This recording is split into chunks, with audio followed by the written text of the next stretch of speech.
सभी लोग हाथ जोड़ लीजिए, मंगलाचरण करते हैं। नमो अरिहंताणं नमो सिद्धाणं नमो आयरियाणं नमो वज्रायाणं नमो लोय सब साहूणम्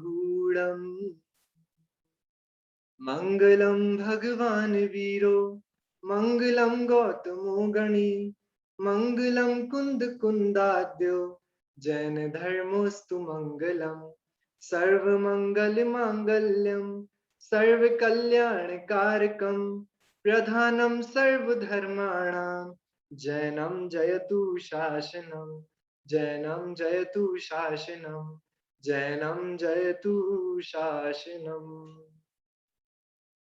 जीवम जीवम दव्वम जिणवर वसहेण जिण रे दिठम देविंद विंद वंदम वंदे तम सर्वदा सिरसा।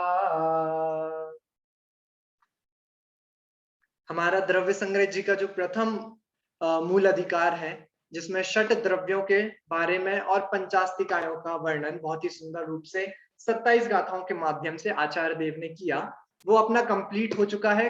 पिछली क्लास में आप लोगों का उसका ही पूरे का रिवीजन भी हुआ होगा जो सुलभ्या ने लिया था। आज अपन को द्वितीय जो अधिकार है, कौन सा अधिकार है, किस चीज का वर्णन आएगा द्वितीय अधिकार में? 7 तत्वों का वर्णन आएगा। ठीक है, वो 7 तत्वों का वर्णन करने वाले सप्त तत्व अधिकार का आज अपन को स्वाध्याय प्रारंभ करना है। आज जो अपन गाथाएं लेने वाले हैं, एक मिनट, हाँ, आज जो अपन गाथाएं लेने वाले हैं वो हम लेंगे 28, 29 और 30 नंबर की गाथा। ठीक है ना।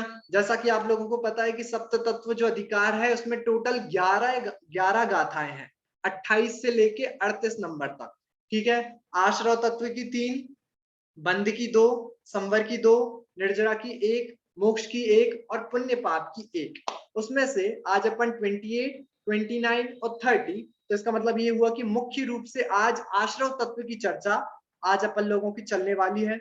और आज का दिन भी देखिए कितना सुंदर है, आज वीर शासन जयंती है। मतलब आज क्या हुआ था वीर शासन जयंती के दिन, कौन बताएगा? वीर शासन जयंती के दिन क्या हुआ था, कौन बताएगा, कौन बताएगा? वीर शासन जयंती के दिन महावीर भगवान की पहली बार दिव्य ध्वनि खिली थी। बहुत बढ़िया। विपुलाचल पर्वत पर, विपुलाचल पर्वत पर, विपुलाचल पर्वत पर कितने दिनों बाद? 66 दिन बाद। 66 दिन बाद, बहुत सुंदर। आज मतलब इस एक पर्व से कितनी सारी चीजें पता लगती हैं। पहली बात तो ये कि हो सकता है कि आपके पास जो तत्व का स्रोत हो वो आपके सामने विराजमान हो, लेकिन फिर भी आपको तत्व की प्राप्ति नहीं हो पा रही। बिल्कुल वैसा ही जैसे कि आपको बहुत जम के प्यास लगी हो, आपके सामने कुआं हो, आपके पास पानी पीने के सारे माध्यम हो, लेकिन फिर भी आप प्यासे ही रह जाए, आप पानी ना पी पाए।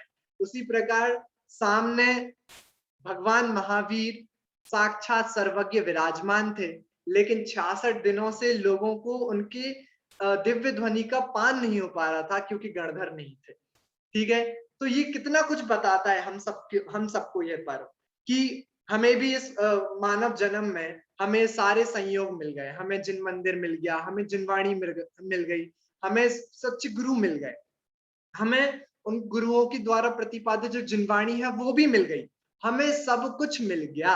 लेकिन कहीं हमारी ये 66 दिन खत्म नहीं हो पाए तो क्या होगा, है ना? कहीं हम उन सारी चीजों को प्राप्त करके भी हम उनसे अछूते ना रह जाएं, इस बात को हमेशा हमें ख्याल में रखना चाहिए। और ये पर्व आता ही हमें इस बात को याद दिलाने के लिए है कि तत्व आपके पास उपलब्ध है, उसको पान करिए, उसका अमृत पान करिए और अपना कल्याण करिए।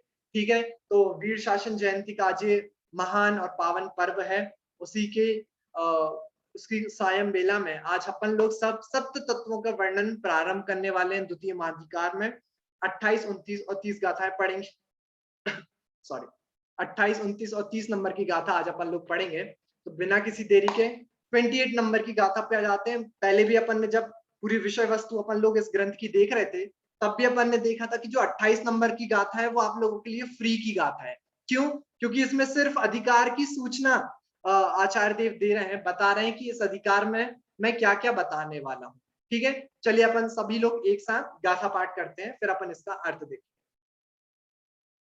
आसव बंधन संवर ऋजर मुखो सपुण्य पावाजे, जीवा जीव विशेषा तेवि समासेण पभ माणो।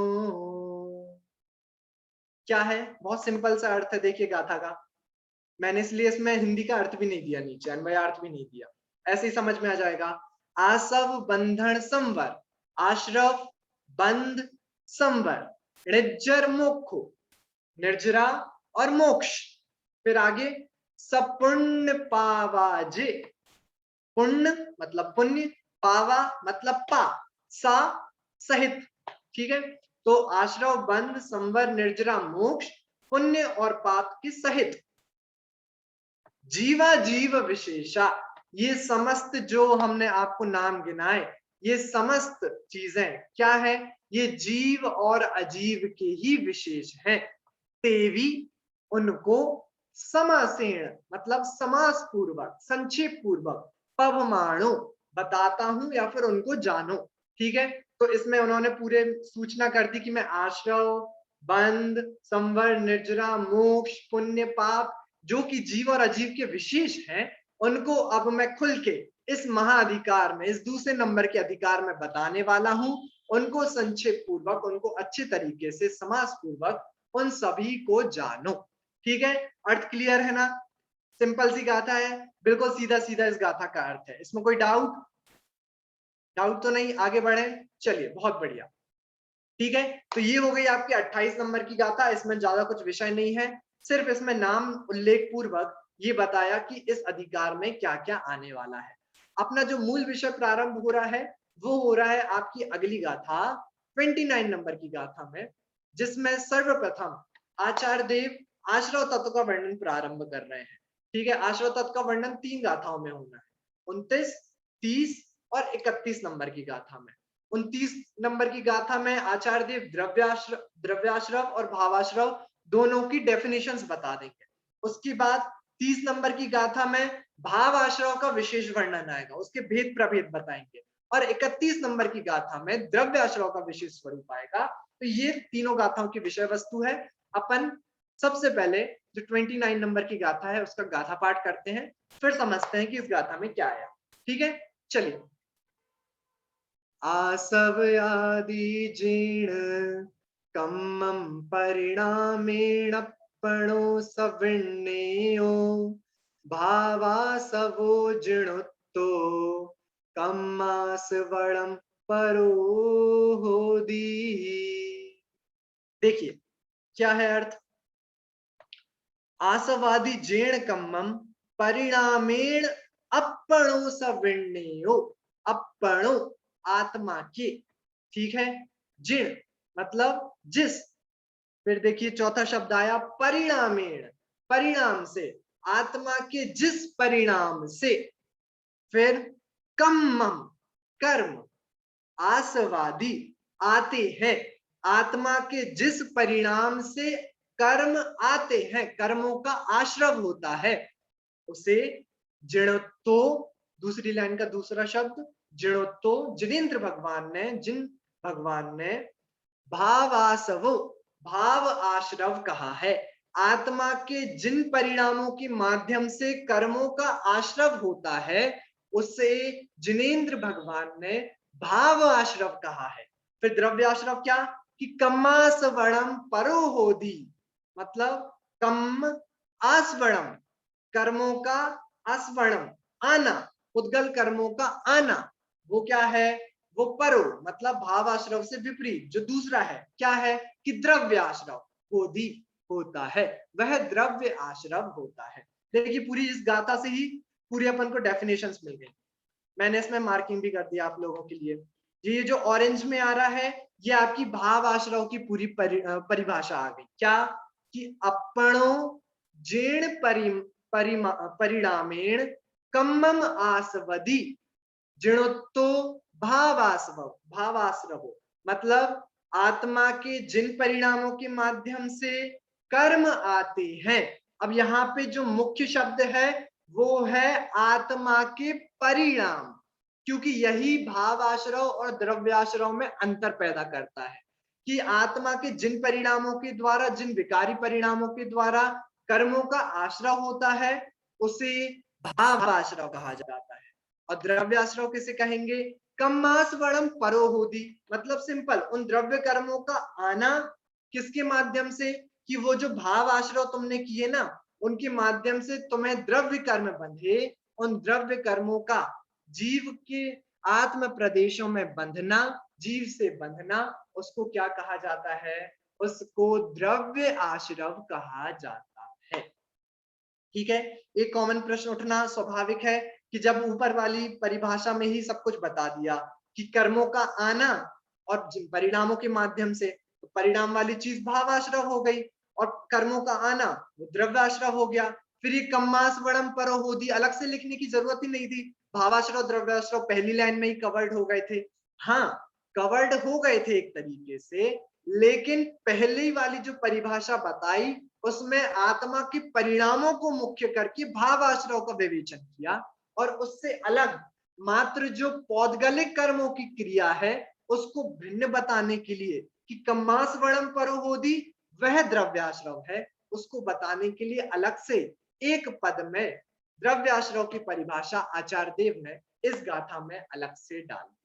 ठीक है, तो पूरी गाथा का सार क्या निकला कि आपने विकारी परिणाम करे, चाहे वो शुभ हो या फिर वो अशुभ हो, या फिर वो पूजा पाठ वाले शुभ परिणाम हो या फिर क्रोधमान वाले आपके अशुभ परिणाम हो, दोनों ही भावाश्रव की कैटेगरी में आचार्य देव ने डाल दी। ठीक है, और क्या बोला कि जिन परिणामों के माध्यम से द्रव्य आश्रव होता है वह भावाश्रव कहलाता है, और द्रव्याश्रव की उन कर्मों का आना, उन पौद्गलिक कर्मों की क्रिया, वह क्या कहलाती है? वह द्रव्याश्रव कहलाती है। तो यदि मैं इसको एक डायग्राम बना दूं तो ये डायग्राम बन जाएगा कि क्या, कि जिन परिणामों के द्वारा द्रव्य कर्म का बंध होता है वह भावाश्रव, और द्रव्याश्रव मतलब कर्मों का आना।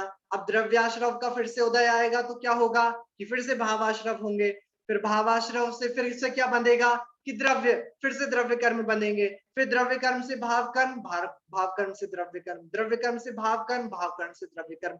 क्या यही चलता रहेगा? क्या जीव क्या बस इसीलिए आया था? है बस यही चलता रहेगा, ऐसे ही हम संसार में रोलते रहेंगे, बस हम मोह राग द्वेष करेंगे, कर्मों का बंध होगा, कर्मों का जब स्थिति खत्म हो जाएगी उदय आएगा, फिर से राग द्वेष के परिणाम होंगे, फिर से द्रव्य कर्म बन जाएगा, भाव से तरह अपन संसार में द्रव्य से रुलते रहेंगे। भावाश्रव। कोई कुछ कह रहा है क्या? कैसे कैसे सुलझे हम इस उलझन से? कोई कुछ बोलेगा? कैसे निकले हम इस संसार रूपी चक्र से? कोई कुछ टिप्पणी करे, गलत भी चलेगा, कुछ भी बोलिए, मतलब जो समझ में आता हो बोलिए। हाँ श्रुति बोलिए। जब द्रव्य कर्म मतलब जो हमारे कर्मों का उदय आएगा जब, तब हमें उनसे अपने आप को भिन्न देखना होगा, तब हम इस चक्र से छूटेंगे। बहुत बढ़िया, ठीक है, अच्छा है, अच्छा पॉइंट है। और थोड़ा कर्णानुयोग से कौन उत्तर देगा? सही उत्तर है आपका। और थोड़ा द्रव्यानुयोग से कोई, कोई ग्रंथ में कोई रेफरेंस आया हो अच्छा सा जो उन्होंने पढ़ा हो स्वाध्याय में? हाँ सरोज आंटी। हाँ, जब कर्म के उदय में उदय रूप ना होकर अपने आत्मा के स्वभाव का आश्रय लेने पर ही हम कर्म बंध से छूट सकते हैं, ताकि नवीन कर्मों का बंध नहीं होगा। बहुत बढ़िया, बहुत बढ़िया, यही बात श्रुति जी ने कही और यही बात सरोज आंटी ने भी करी। कोई कुछ और एडिशन इसमें करना चाहेगा? बोलो। हाँ मीनल आंटी बोलिए। अपनी शुद्ध भाव की भावना रखते हुए हम जो अशुभ कर्मों में लगे रहते हैं, सांसारिक आदि कर्मों में लगे रहते हैं, उससे मैं भिन्न हूँ, और ये शुभ कार्य जो हम करते हैं, स्वाध्याय, पूजा आदि, भक्ति आदि, उन सबसे भी मैं भिन्न हूँ। ऐसे भिन्न जो मैं हूँ उसका श्रद्धान श्रद्धान करेंगे तो ये चक्र टूट जाएगा। हाँ, उसके अभ्यास से ये कर्मों का चक्र एक भाव में शीघ्र भव में निकल बहुत जाए। बढ़िया, बहुत बढ़िया, बहुत बढ़िया। ठीक है, तो तीनों लोगों ने एक जैसा ही उत्तर दिया कि द्रव्य कर्म से भाव कर्म होगा और भाव कर्म से द्रव्य कर्म होगा, लेकिन इसके बीच भी जब हम उस द्रव्य कर्म के उदय से स्वयं को भिन्न जान लेंगे तो इस चक्र से हम टूट जाएंगे। और ऐसी ही कुछ बात पंडित श्री टोडरमल जी ने मोक्ष मार्ग प्रकाशक के 9वें अधिकार में कही। यदि किसी को वो उदाहरण याद हो तो, किसी ने वो उदाहरण, किसी को याद है क्या, कौन सा उदाहरण दिया है टोडरमल जी ने वहां पे 9वें अधिकार में इस बात को समझाने के लिए? कौन बताएगा? कोई कोई कोई कोई तो बताए। याद है? नहीं याद, कोई बात नहीं, चलिए मैं बताता हूं। वहां पे टोडरमल जी एक एग्जाम्पल देते हैं कि जिस प्रकार कोई बाढ़ हो, ठीक है ना, बाढ़ में तेज बहाव हो, ठीक है, पानी का, तो कोई भी लोग उसको तैर नहीं सकते, ठीक है ना। तैर के अगर मुझे दूसरी साइड जाना है लेकिन बीच में बाढ़ का पानी आ गया और अगर तेज बहाव हो तो मैं उस नदी को पार, उस बाढ़ को पार नहीं कर पाऊंगा, ठीक है। लेकिन लेकिन अब वही बहाव थोड़ा कमजोर हो, थोड़ा धीरे चल रहा हो, तो मैं उसको तैर के पार कर सकता हूं। उसी प्रकार जीव के परिणामों के माध्यम से ये जो द्रव्य कर्म है, इसमें संक्रमण, अपकर्षण आदि अनेक स्थितियां होती रहती हैं। और जब हम ये समझते हैं कि अगर हम ऐसा मान लें कि जीव के परिणामों से इन द्रव्य कर्म में कोई भी अंतर नहीं आएगा, तब तो भैया ये चक्र को तोड़ने का, इस संसार से निकलने का फिर तो कोई उपाय ही नहीं बचा। लेकिन ऐसा होता ही नहीं कि जीव अच्छे परिणाम करे, जीव शुद्ध परिणाम करे और इन कर्मों की स्थितियां अपकर्षण, संक्रमण आदि को प्राप्त ना हो। और जब अच्छे परिणाम होते हैं तो इस चक्र से निकलने के जीव को उपाय प्राप्त होते हैं और इसी तरह जीव का इस संसार से निकलना हो पाता है, ठीक है। और इसी को लेके द्वितीय अधिकार में मोक्ष मार्ग प्रकाशक जी के टोडरमल जी ने खुद ही एक और प्रश्न उठाया कि भावाश्रव से द्रव्य आश्रव, द्रव्य आश्रव से फिर से भावाश्रव, तो इस प्रकार तो इतरेतराश्रय दोष आ जाएगा। सबसे पहले ही कोई बताएगा कि इतरेतराश्रय दोष क्या होता है? हैंड रेस करके, हैंड रेस करके कौन कौन बता सकता है इतरेतराश्रय दोष क्या होता है? हाँ विभूति जी बताइए। इतरेतराश्रय दोष मतलब जैसे बीज और पेड़ का बोलते हैं ना कि बीज से पेड़ हुआ तो फिर पेड़ से फिर बीज मिला, फिर बीज से पेड़। तो इसलिए मतलब इसमें ऐसा कहा कि जैसे वही बीज से वही पेड़ उत्पन्न नहीं होता है, मतलब एक बीज था उससे एक पेड़ की उत्पत्ति हुई तो उस पेड़ से दूसरे बीज की प्राप्ति हुई। उसी प्रकार जो द्रव्य कर्म थे, तो जिन भाव कर्मों से जो द्रव्य कर्म बंधे और फिर जब उन द्रव्य कर्म का हो जाएगा तो वही सेम भाव नहीं होंगे, दूसरे भाव होंगे और उनसे फिर द्रव्य कर्म बनेंगे, मतलब वो सेम हर बार नहीं। बहुत बढ़िया, बहुत बढ़िया। मैंने सिर्फ इतरेतराश्रय दोष पूछा था लेकिन विभूति जी ने पूरा आंसर दे दिया है, ठीक है। तो इतरेतराश्रय दोष क्या है? सिंपल है, समझिए। न्याय जब आप पढ़ेंगे ना, जैन न्याय, वहां पर आपको बहुत बार ये दोष पढ़ने में आएगा, इसलिए अच्छे से समझिएगा कि ये दोष है क्या।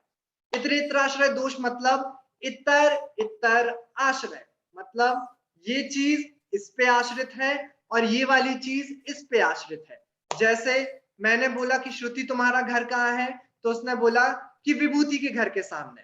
और विभूति से पूछा विभूति तुम्हारा घर कहाँ है, तो उसने बोला मेरा तो श्रुति के सामने। श्रुति से फिर से पूछा तुम्हारा, विभूति के सामने। विभूति का कहा कि श्रुति के सामने। इस प्रकार हमें तो ना श्रुति का घर का एड्रेस पता चला, ना विभूति के घर का एड्रेस पता चला। क्यों? क्योंकि दोनों एक दूसरे के आश्रय हो गए। इसीलिए इसको ही कहा जाता है इतरेतराश्रय दोष। मतलब द्रव्याश्रव से भावाश्रव का बंध हो गया, भावाश्रव से फिर से द्रव्याश्रव, द्रव्याश्रव से फिर से भावाश्रव, भावाश्रव से फिर से द्रव्याश्रव। तो इस प्रकार तो टोडरमल जी ने प्रश्न उठाया कि इतरेतराश्रय दोष आ जाएगा क्योंकि ये दोनों एक दूसरे पे आश्रित हो गए। लेकिन फिर आगे ही उन्होंने ये उत्तर दिया। उत्तर किसी को याद है क्या जो टोडरमल जी ने दिया? विभूति जी ने जो उत्तर दिया वो टोडरमल जी ने नहीं दिया, टोडरमल जी ने थोड़ा सा डिफरेंट आंसर दिया। कौन बता सकता है? किसी को कुछ याद हो? द्वितीय अधिकार मोक्ष मार्ग प्रकाशक, कर्मों के अनादिपन की सिद्धि, इस वाले टॉपिक में नीचे साइड पेज के किसी को कोई उत्तर याद आ रहा है क्या? नो? कोई एक भी नहीं। ट्राई करना चाहेगा कोई? सरोज आंटी ट्राई करेंगी क्या? इसमें इतने आश्रय दोष नहीं आता है, क्योंकि वही कर्म की जो अनादि और संतति चलती है, वही कर्म वापस उससे नहीं बंधते हैं। बहुत बढ़िया, बहुत बढ़िया। मतलब देखिए टोडरमल जी ने बहुत ही अच्छा उधर पे लॉजिक दिया। टोडरमल जी ने बोला कि यदि हम ऐसा ना माने कि द्रव्य कर्म के निमित्त से भाव कर्म बनते हैं, तो फिर आप क्या मानोगे कि अनादिकाल से जीव को जो द्रव्य कर्म है वो अनादि से ही बिना निमित्त के उपलब्ध है। और यदि बिना निमित्त के उपलब्ध है फिर तो राग आदि जो है वो जीव का स्वभाव हो जाएंगे, क्योंकि बिना निमित्त के हो उसी को तो स्वभाव कहा जाता है। ठीक है ना? तो इतना अच्छा लॉजिक टोडरमल जी ने दिया। उन्होंने बोला कि हम अनादि से ही इस भाव कर्म में, इस राग आदि में द्रव्य कर्म का निमित्त मानते हैं, और जो अनादि का हो उसमें फिर कोई कारण नहीं होता। ठीक है ना? ऐसा रीजन देके टोडरमल जी ने स्पष्ट किया। बाकी विभूति जी ने जो दिया वो लॉजिक बहुत ही सिंपल है और बहुत ही समझने लायक है कि द्रव्य आश्रव से जो आपको भाव आश्रव हुआ, जैसे अभी आपको कोई कर्म का उदय आया और आपको मोह राग द्वेष आदि हुए। अब जो मोह राग द्वेष आदि परिणाम हुए उनके माध्यम से जो आपको नया द्रव्याश्रव होगा वो वही पुराना वाला द्रव्याश्रव नहीं है, वो एक नया द्रव्याश्रव है। वो आपको नए कर्म बंधे। ठीक है? अब ये जो नए द्रव्य कर्म बंधे इनका जब उदय आएगा तब आपको नए मोह राग द्वेष होंगे, आपको वही पुराने वाले मोह राग द्वेष नहीं होंगे। इसीलिए देखिए स्क्रीन पे आपको दिख रहा होगा ये जो फर्स्ट में लेफ्ट हैंड साइड पे जो फोटो दिख रही है ये पहला केस था। श्रुति से पूछा कि तुम्हारा घर कहाँ, कि विभूति के घर के सामने। विभूति से पूछा तुम्हारा घर कहाँ, कि श्रुति के घर के सामने। इसमें तो इतरेतर आश्रय दोष लगा क्योंकि दोनों ने एक दूसरे के आश्रित अपने घर को बता दिया। लेकिन हम जो कंडीशन समझ रहे हैं और जो विभूति ने बताया था रीजनिंग में वो ये कि पहला घर कहाँ, कि दूसरे घर के सामने। दूसरा घर कहाँ, कि तीसरे घर के सामने।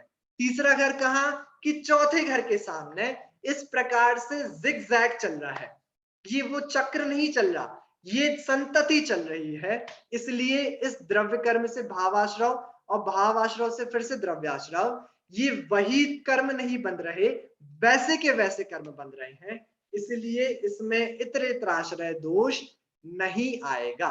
ठीक है?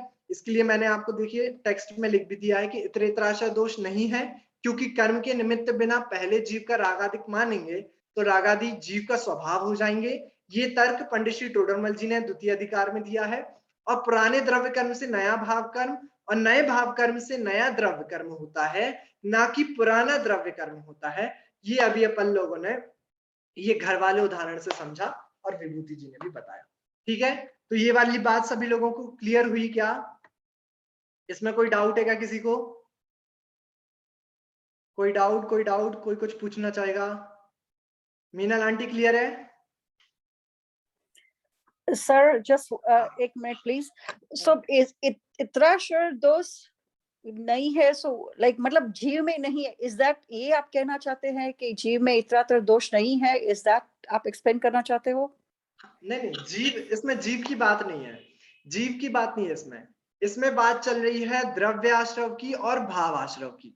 दो चीजें हैं। ठीक है ना? द्रव्याश्रव जो है वह पुद्गल कर्म की पर्याय है। ठीक है? क्योंकि कर्मों का आना तो वो कंप्लीटली वो द्रव्याश्रव पुद्गल कर्म की पर्याय है। और जो भावाश्रव है उसका नाम ही दूसरा शास्त्रों में जीव आश्रव दिया है। क्यों? क्योंकि ये जो मोह राग द्वेष है ये किसकी पर्याय है? किसकी पर्याय है? जीव की है। जीव की पर्याय है। ठीक है? तो अब देखिए अगर हम ऐसा मान लें कि भाव आश्रव से द्रव्य आश्रव, द्रव्य आश्रव से भाव आश्रव, तो फिर होगा क्या कि यह जीव किसके अधीन हो गया? कि पुद्गल कर्मों के। और वो पुद्गल कर्म किसके अधीन हो गया? कि जीव के। फिर से जीव किसके अधीन हो गया? पुद्गल कर्मों के। और पुद्गल कर्म फिर से किसके अधीन हो गया? कि जीव द्रव्य के। इस दोष को हटाने के लिए, इस गलत व्यवस्था को हटाने के लिए हम ये समझ रहे हैं कि ऐसा इतरेतर आश्रय दोष दो द्रव्यों के बीच में इस कॉन्सेप्ट में नहीं आ रहा है, क्योंकि जो ये जीव के कर्मों के, जीव ने जो परिणाम करे उससे जो द्रव्याश्रव हुआ उनका जो उदय आया तो जीव को वैसे ही परिणाम नहीं हुए, इसको अलग टाइप के मोहराग द्वेष हुए। ठीक है, अब समझ में आया? ठीक है, तो हाँ, ऐसा हाँ जी दोष सर। हटाने के लिए, ऐसा दोष हटाने के लिए इस बात की पूरी चर्चा आती है कि इतरेतराशय दोष इस बात में नहीं आता। ठीक है, समझ में आया? तो हाँ जी सर।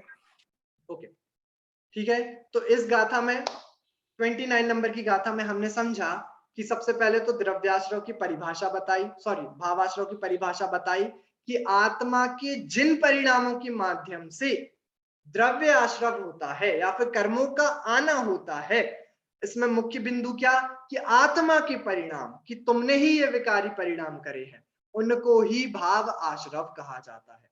और द्रव्य आश्रव क्या कि उन कर्मों का आना, उन पौद्गलिक कर्मों का आत्म प्रदेशों से बंधना, कम मास वड़म, उसको क्या कहा जाता है? उसको द्रव्य आश्रव कहा जाता है। ठीक है, तो इस गाथा में 29 नंबर की गाथा में आचार्य देव ने द्रव्याश्रव और भावाश्रव की परिभाषाएं बताई। इसमें हमने ये भी समझा कि अनादि से ही द्रव्य आश्रव मतलब द्रव्य कर्मों का बंध आत्मा के साथ है, और निमित्त कारण में उपलब्ध होने की वजह से ही भाव आश्रव जीव का स्वभाव नहीं हो जाते। क्यों? क्योंकि उनमें द्रव्य कर्मों का निमित्त उपलब्ध है अनादिकाल से ही। ठीक है, और यदि पहले से ही जीव के साथ द्रव्य कर्मों का बंध आप नहीं मानोगे तो ऐसा मानना पड़ेगा कि पहले द्रव्य कर्म नहीं थे। तो अगर पहले द्रव्य कर्म नहीं थे तो क्या जीव तब मोक्ष में था? क्या जीव तब मुक्त था? कि नहीं था। इसका मतलब तो ये हुआ कि पहले से ही उसको अनादिकाल से द्रव्य कर्मों का बंध है। और हमने इसमें दूसरी बात इतरेतराश्रय दोष भी समझा, और इतरेतराश्रय दोष इस व्यवस्था में किस प्रकार से नहीं आता ये भी समझा। द्रव्याश्रव से भावाश्रव होते हैं, भावाश्रव से फिर से द्रव्याश्रव होते हैं, लेकिन इस संसार चक्र को किस प्रकार से जीव तोड़ सकता है हमने इस गाथा में ये भी समझा। तो 3-4 पॉइंट्स हमने इस गाथा में समझ लिए हैं 29 नंबर की गाथा में। अगली जो गाथा आ रही है वो आ रही है 30 नंबर की गाथा, जिसमें अब भाव आश्रव के भेदों को पूरी तरीके से विस्तारित करके आचार्य देव हमें यहाँ पर समझाने वाले हैं। वैसे तो टीका में भी बहुत शॉर्टली इन सारे भेदों को बताया है, अपन भी इसको शॉर्टली देखेंगे क्योंकि काफी भेद इसमें खुल जाएंगे। ठीक है, तो चलिए सभी अपन लोग गाथा पाठ करते हैं और फिर अपन इस गाथा को अर्थ समझेंगे। हेलो हाँ जी बोलिए। भैया, भैया हाँ बोलिए बोलिए। हम ये पूछ रहे थे जो अपनी नीचे की लाइन में तीसरे नंबर का वो जो आश्रव वाली 29 नंबर वाली हाँ। गाथा है ना, हाँ एक कम्मा सव वर्णम क्या बोलना है इसको? अच्छा, कम्मास वणम, इसमें दो शब्द हैं, एक वर्णम कम, अलग लगाना, कम्मास अलग बोलना, कम्मास वर्णम। हाँ कम्मास वणम, इस शब्द में संधि है। देखिए कम और आस वणम, तो दोनों शब्दों को जब जोड़ दोगे तो क्या बन जाएगा कि कम्मास वणम। ठीक है ना, कम मतलब कर्म, आस वणम मतलब आश्रव, कर्मों का आश्रव, कर्मों का आना, उसे द्रव्य आश्रव कहा जाता है। एक बार हम बोल रहे हैं, देखना इसको सही आया क्या। हाँ हाँ बोलिए। भावासवो जिणत्तो कम्मास्वर्णम परो होदि। बिल्कुल सही सही सही है, आया। हाँ ठीक। ठीक है। चलिए, तो ये तो थी अपनी 29 नंबर की गाथा। अब अपन को पढ़ना है 30 नंबर की गाथा, जिसमें भाव आश्रव के भेदों को आचार्य देव बताएंगे। मिच्छत्ता विरधिपमाद जोग को हाद ओथ विण्णेया पण पण पण दहतीय चदु कम सौ भेदादुपो वस। देखिए अर्थ देखिए गाथा का बहुत सिंपल है। मिच्छत, सबसे पहले मिच्छत मतलब मिथ्यात्व, अविरति अविरति, पमाद प्रमाद, जोग योग, कोह आदव मतलब कोह आदि, क्रोध आदि मतलब कषाय, क्रोध आदि कषाय। 5 भेद कौन कौन से आ गए? मिथ्यात्व, अविरति, प्रमाद, योग और कषाय। ठीक है, ठीक है। विण्णेय मतलब पहले भी गाथाओं में ये शब्द आया, विण्णेय मतलब जानने चाहिए, भावाश्रव के 5 भेद जानने चाहिए। मिथ्यात्व, अविरति, प्रमाद, योग और कषाय। ठीक है, अगली गाथा, अगली लाइन में क्या बोल रहे हैं कि उनके ही कितने कितने भेद होते हैं ये बता रहे हैं।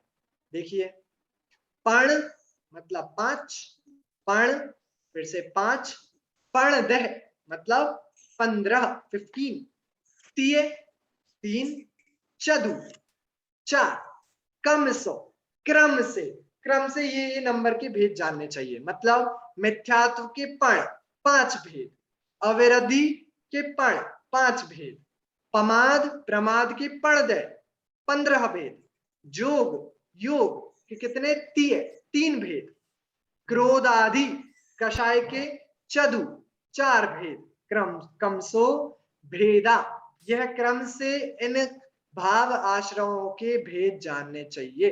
दुपवस्स, ठीक है, भाव आश्रम के पूर्वस्स, जो पूर्व में बताया भाव आश्रम।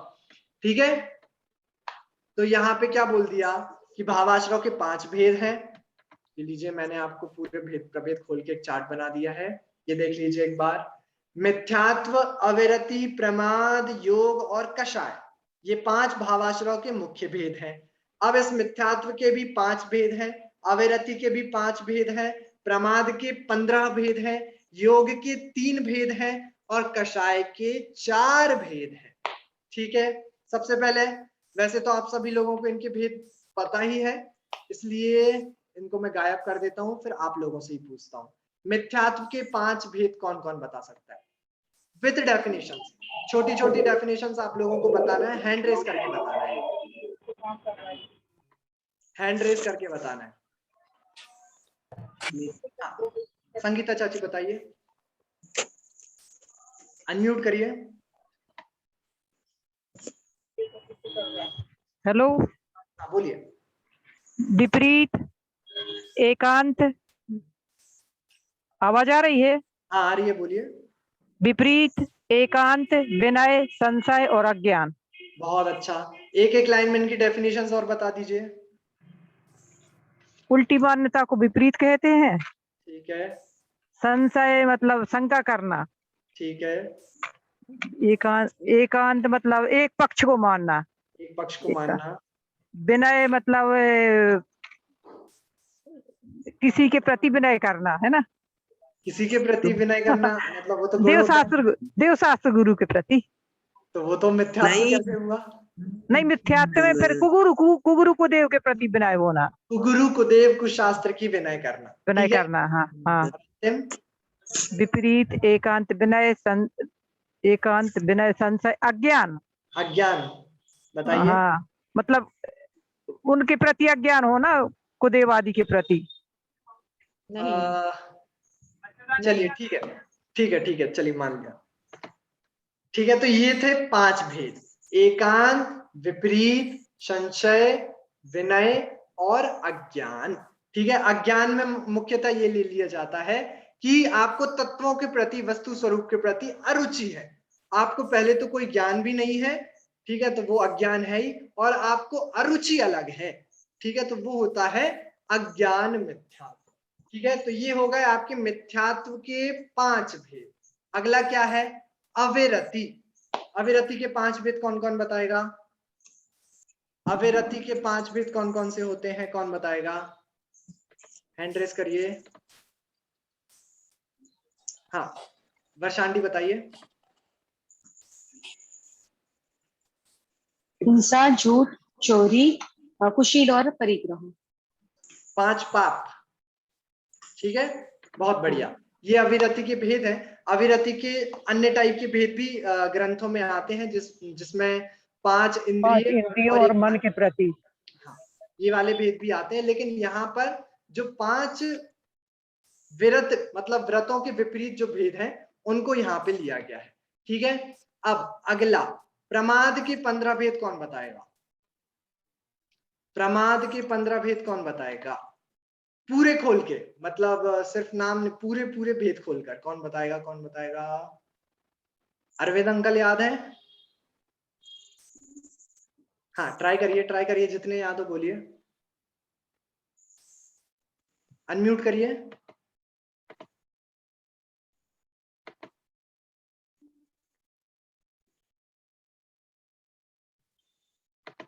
चलिए, लगता है डिस्कनेक्ट हो गए वो। हाँ, वर्षा कासलीवाल जी बताइए। चलिए।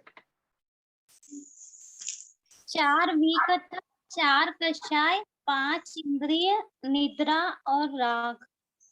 ठीक है, स्नेह। ठीक है, बहुत बढ़िया। अब 4 विकथा कौन कौन सी होती हैं?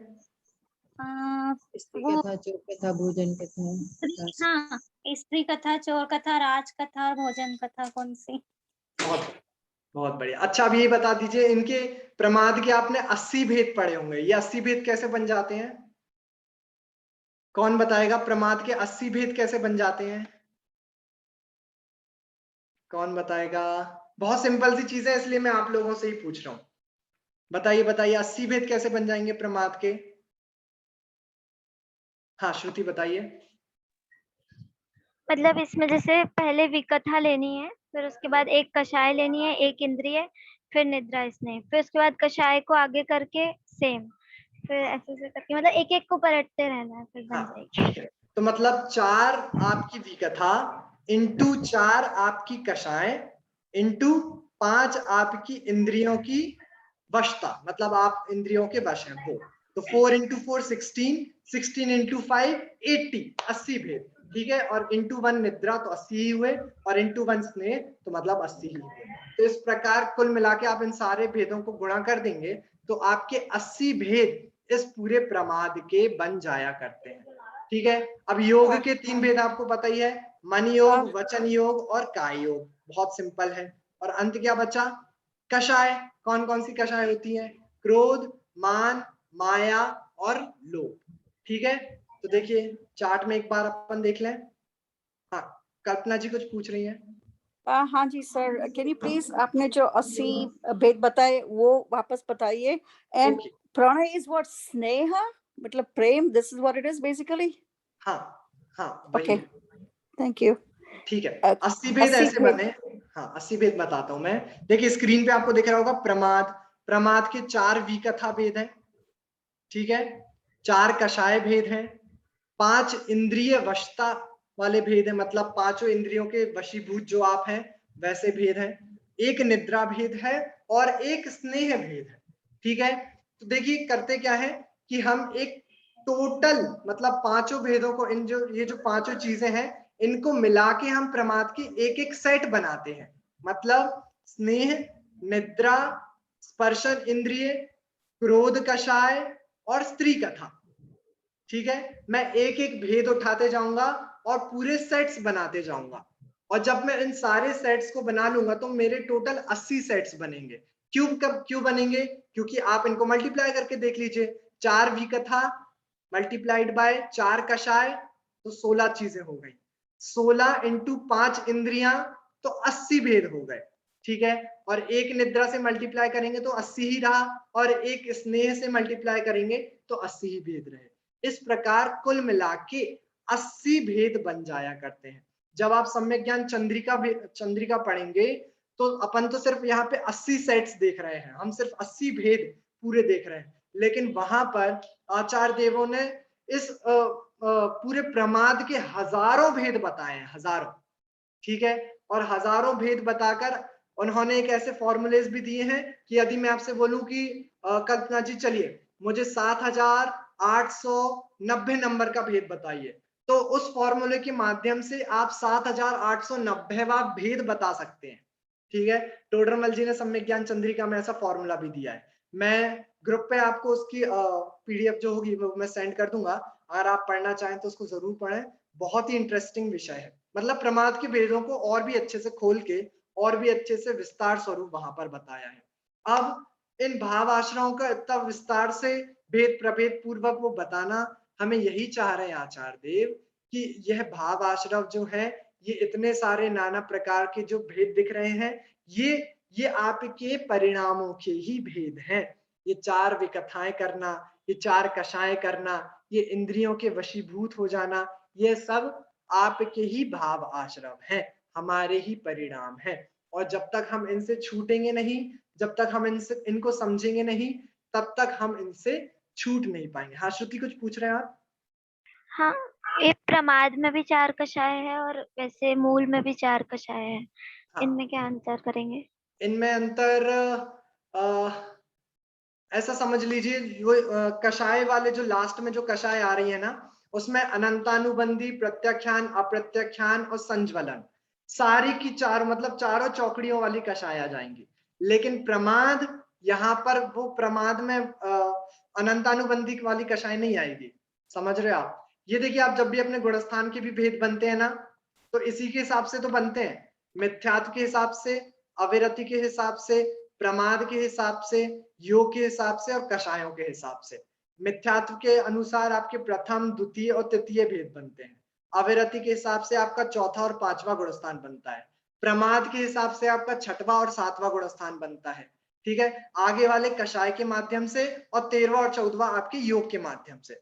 ठीक है, तो ये जितने भी गुणस्थान बनते हैं, इन पांचों चीजों के माध्यम से बनते हैं। अंत में जो कषाय आ रही हैं, उसमें संपूर्ण कषायों का ग्रहण कर लीजिए।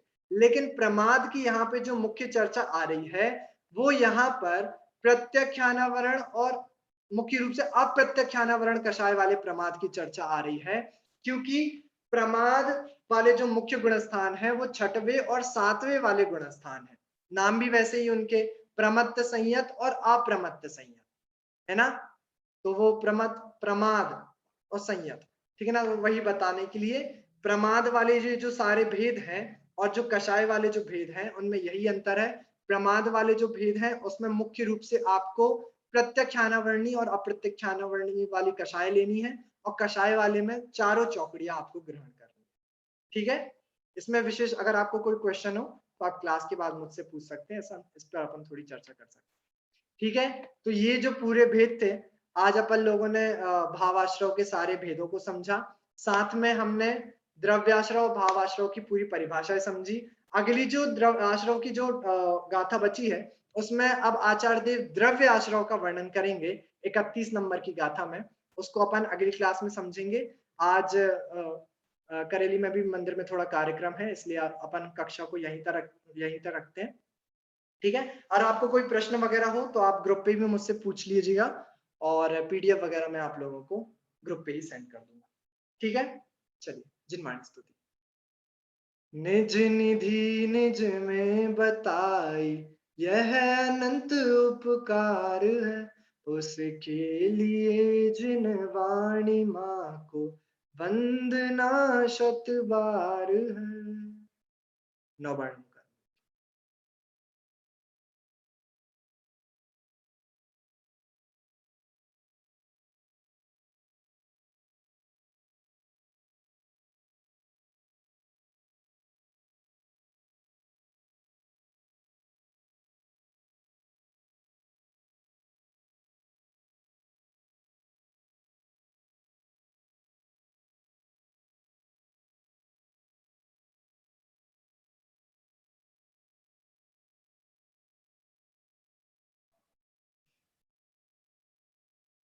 बोले अंतर मुद्रावंत सर्व जनेन्द्र भगवंतों की जय हो।